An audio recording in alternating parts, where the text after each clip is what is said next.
क्यों नहीं ले रहा हो? बम नहीं बोलो भी यहाँ से और फिर देखो क्या होता है तुम्हारा। उसने कहा है कि मैं कोई वार्निंग भी नहीं दूंगा, मैं सीधे न्यूक्लियर वेपन मारूंगा तुम्हारे ऊपर।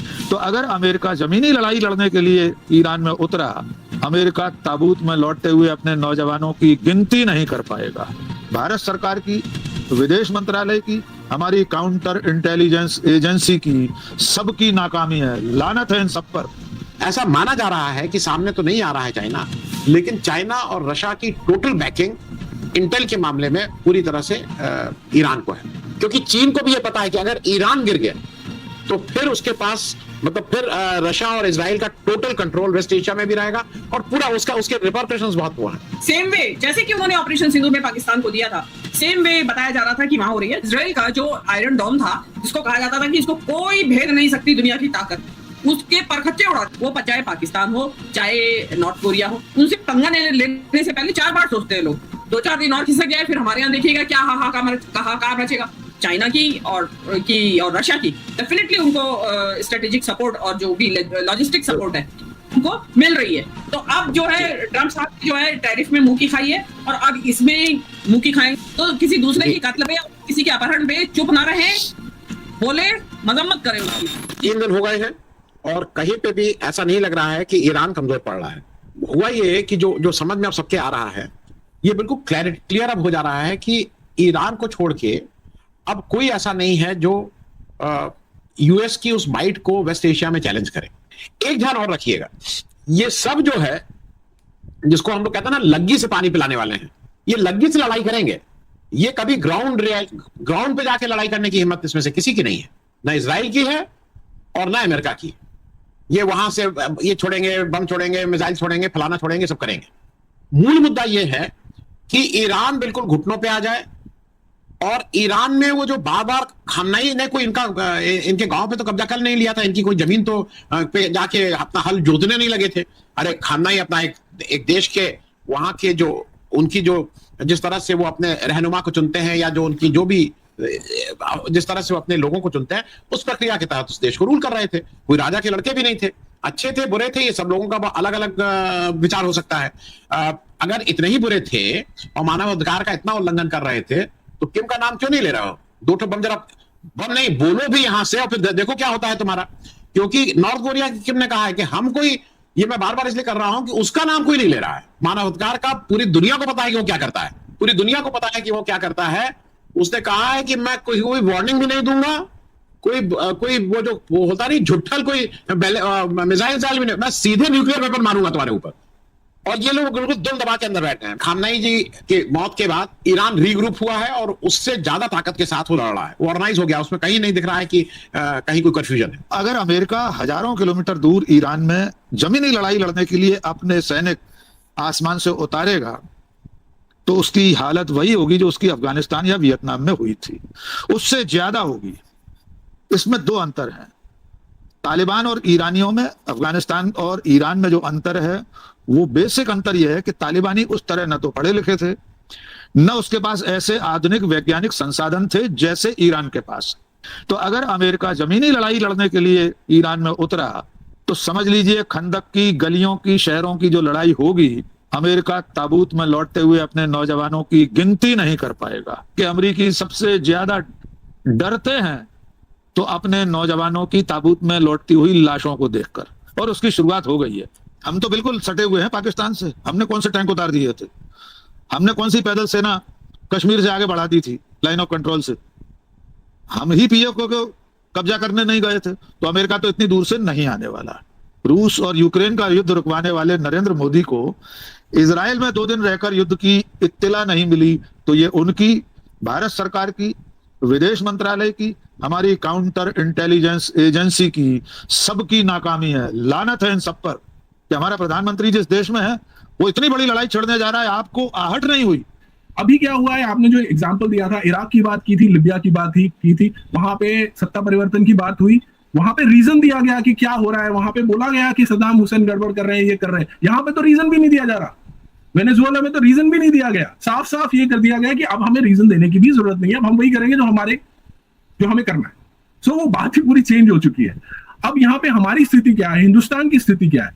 हिंदुस्तान के करीब, जैसे डॉक्टर पाठक ने बोला, 90 लाख के करीब लोग वहां रह रहे हैं, they are going to be affected. Iran ने साफ साफ कह दिया कि जो भी हार्बर कर रहा है इंस्टॉलेशन, अमेरिकन इंस्टॉलेशन को, वो हमारे टारगेट पे है। ये सामने साफ आ रहा है, उनके फॉरेन मिनिस्टर बोल रहे हैं। तो ये सारी जो चीजें हो रही है वो हमारे नेशनल्स को बहुत ही डेंजर में डाल रहे हैं। और वो वही वाला चक्कर नहीं होना चाहिए कि हवाई जहाज में बिठा के जय हिंद करते हुए ला रहे हैं। 90 लाख लोग हैं भाई, ये कोई 10,000, 20,000, 50,000, 1 लाख लोग नहीं है, 90 लाख लोगों को लाना पड़ेगा। अमेरिका बोल रहा है अपने लोगों को कि हम आपकी सिक्योरिटी गारंटी नहीं कर सकते। कैसे होगा ये समझ नहीं आ रहा। पूरा का पूरा रीजन जो है एकदम डार्क क्लाउड्स में डाल दिया गया है, ऐसा अजीब सा बना दिया गया है कि समझ में नहीं आ रहा कि स्थिति क्या बनने वाली है। ठीक है, और जो रोक सकता है इसको, अब जिन्होंने शुरू किया है वो कह रहे हैं कि हम देखते हैं कुछ हफ्ते चलेगा। ईरान कह रहा है कि आपने शुरू किया है, हम खत्म करेंगे। लेकिन ये पूरा रीजन जो है वो बहुत ही सेंसिटिव होता जा रहा है। ईरान में बैठे हुए व्यक्ति को इजराइल में हमला करना है, इजराइल में बैठे हुए व्यक्ति को ईरान में हमला करना है, तो इसमें सैटेलाइट की इंफॉर्मेशन बहुत इंपॉर्टेंट होती है, क्योंकि वहीं से कोऑर्डिनेट्स भेजे जाते हैं कि कौन सा कहां क्या मूवमेंट है। ये तय बात है कि भारत और पाकिस्तान के युद्ध में, ये तो हमारे जनरल साहब भी एडमिट किए कि ये सारी इंटेल जो थी ये चाइना दे रहा, और चाइना वो फिक्स टारगेट बता रहा था कि कौन सा कहां क्या है। ऐसा माना जा रहा है कि सामने तो नहीं आ रहा है चाइना, लेकिन चाइना और रशिया की टोटल बैकिंग इंटेल के मामले में पूरी तरह से ईरान को है, क्योंकि चीन को भी यह पता है कि अगर ईरान गिर गया तो फिर उसके पास, मतलब फिर रशिया और इजराइल का टोटल कंट्रोल वेस्ट एशिया में भी रहेगा, और पूरा उसके रिपरकशंस बहुत हुआ है। युद्ध का फैसला तो एक ऐसा फैसला होता है कि पता नहीं क्या हो। जहां की न्यूक्लियर वॉर की बात, वॉरफेयर की बातें हो रही हैं, उस ऐसे युद्ध को आपने बगैर आपने कांग्रेस की अनुमति लिए और आप वहां कूद पड़े। और ये वो व्यक्ति है ट्रम्प जो कि सेकंड टर्म में कि इसी प्लान के ऊपर युद्ध जीत के आए थे कि हम दुनिया के युद्ध नहीं लड़ेगा अमेरिका अब, और इसी वजह से नेटो से अलग हुए। वो उन्होंने मतलब नेटो अलग बंद इन द सेंस कि खर्चा देना बंद कर दिया कि भाई तुम भी दो खर्चा, मैं क्यों उठाऊं, मैं क्यों दुनिया के युद्ध लड़ूं, मैं क्यों अपनी इकोनॉमी को सफर करने दूं। और वही ट्रम्प आज दुनिया भर के युद्ध लड़ते फिर रहे हैं, जहां देखिए वहां उनको तैयारी रहती है, और पता नहीं आगे और भी क्या क्या उनके दिमाग में तैयारियां हो कि कहाँ वो लोग वो क्या करने वाले हैं। तो ये जो ट्रम्प का जो दबंगई इसको कहते हैं, उसमें जो ये आपके नेतन्याहू साहब उनको मिले हुए हैं, और उन्होंने वेस्ट एशिया में ये हमेशा से इनका प्लेग्राउंड रहा है, और यहाँ पे इन्होंने अभी दोबारा से ट्राई किया है।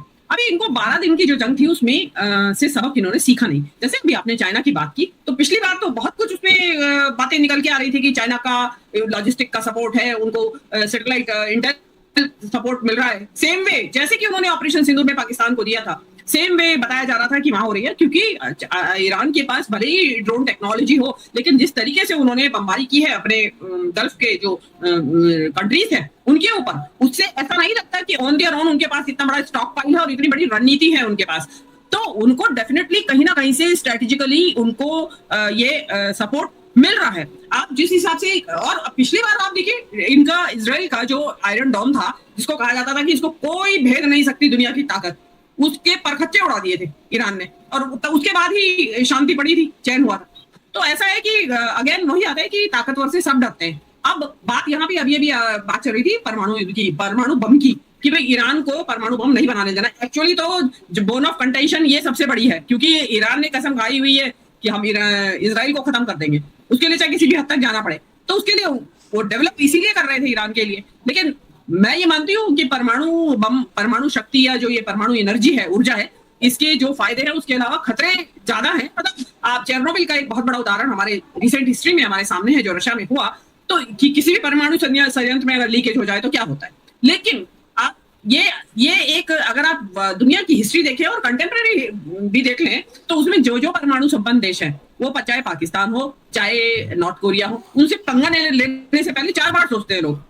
सबसे पहले यही बात आ जाती है ऑपरेशन सिंदूर में क्यों ट्रंप ने इंटरवीन किया, कि परमाणु शक्ति संपन्न देश है दोनों, इसलिए उनको आना पड़ा। तो मेरा ये मानना है कि जो ईरान है और इजराइल है, इजराइल के पास परमाणु शक्ति है, तो ऐसे दबंग देश को जिसने की पूरे वेस्ट एशिया में अपनी दबंगई फैलाई हुई है, जब चाहे जिसके ऊपर आक्रमण कर देता है, तो ऐसे वेस्ट एशिया में किसी एक कंट्री के पास, चाहे वो ईरान हो या कोई भी हो, उनके पास बैलेंस ऑफ पावर के लिए परमाणु बम होना जरूरी है। इस्तेमाल हो या ना हो, डेटरेंट का काम करता है। आप इसको रियल पॉलिटिक्स कहें या कुछ भी कहें, मतलब वो कहते हैं ना कि everything is fair in love and war, तो वो वाली बात है कि इसमें जब आपकी जान पे बनाई है तो ईरान के पास होना चाहिए। ये जिस तरीके की आज ये स्थिति बनी हुई है ना कि थर्ड वर्ल्ड वॉर की तैयारी हो गई है, अब हॉर्मुज़ स्ट्रेट बंद कर दिया है, हमारा भी एलपीजी आता है वहां से, क्रूड आता है वहां से, एलएनजी आता है, मतलब अभी तो 2-4 दिन और खिसक जाए, फिर हमारे यहाँ देखिएगा क्या हाहाकार मचेगा। तो ऐसे जो इतना सेंसिटिव जोन है एनर्जी के लिहाज से, तो वहां पे होना जरूरी है एक आदमी के पास, वो चाहे इराक हो, ईरान हो, सऊदी अरेबिया हो, कोई भी हो, उनके पास वो आपस में क्या कर ले, वो मिलके बना ले सब एक। वहां बहुत जरूरी है कि अदरवाइज ये ईरान जो इजराइल की दमंगई है वो अमेरिका के वरद हसूस के ऊपर है, वो इसी तरीके से चलती रहेगी।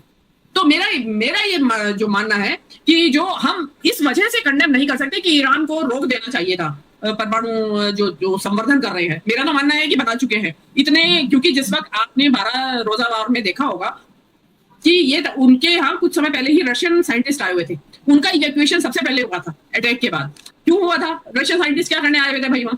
तो यही करने आए थे, और वो उनकी इन्हीं न्यूक्लियर फैसिलिटीज में मौजूद थे वो रशियन वैज्ञानिक।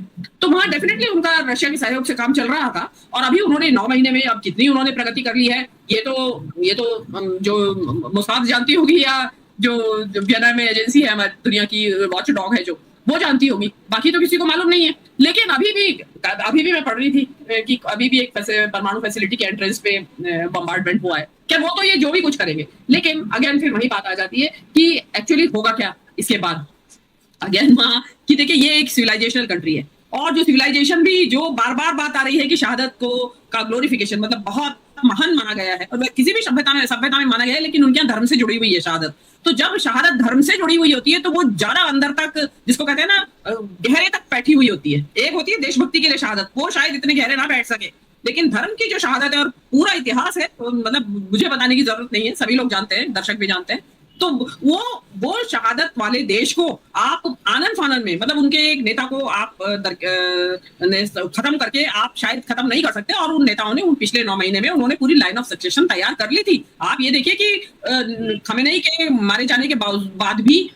तो दोस्तों ये थी आज की वीडियो। अगर इस किस्म की मज़ीद इंडियन मीडिया के रिएक्शंस आप देखना चाहते हैं तो हमारी वीडियो को लाइक कीजिएगा, चैनल को सब्सक्राइब कीजिएगा और ज़्यादा से ज़्यादा शेयर कीजिएगा ताकि हमारी आने वाली वीडियो आपको बर वक्त मिल सके।